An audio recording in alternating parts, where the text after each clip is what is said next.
Now let's look at what is function overloading, which is nothing but a static binding of polymorphism. So let's move on to polymorphism.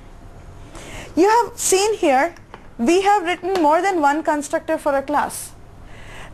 When you write the same method name but with different signatures for the method, it's called as function overloading. So in this particular case we call this as constructor overloading or overloaded constructors. Similarly, your other functions can also be overloaded. For example, let's say we have a get method. So we can have void get,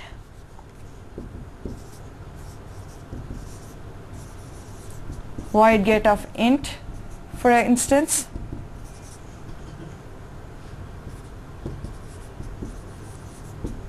int get of char,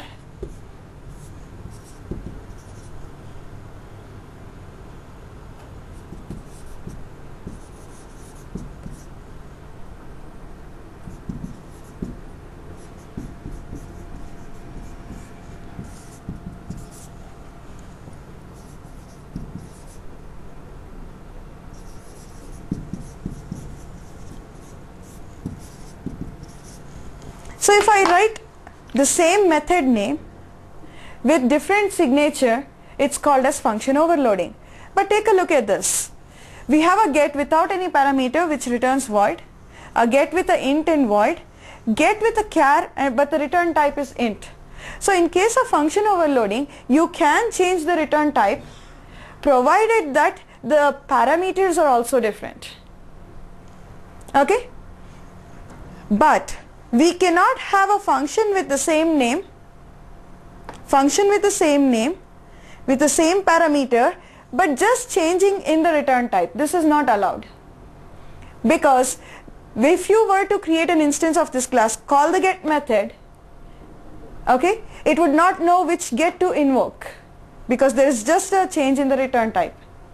So in case of function or overloading, therefore, it is same function name with different signature. When we talk about different signature, it is the parameters plus the return type can change, or just the parameters by themselves can change, but the return type alone cannot be different in a method. So this is called function overloading. Now for class B, not only do we have all these get methods, if you want you can define your own get method here as well.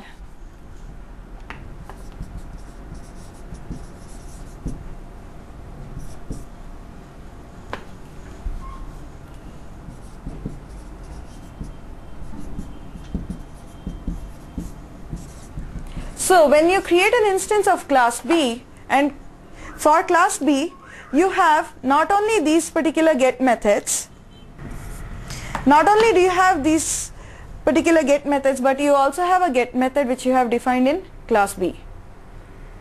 So overloading can occur not only within the same class, it can also occur between a parent and child, because for the child you have the methods coming from the parent plus you have the methods of the child itself.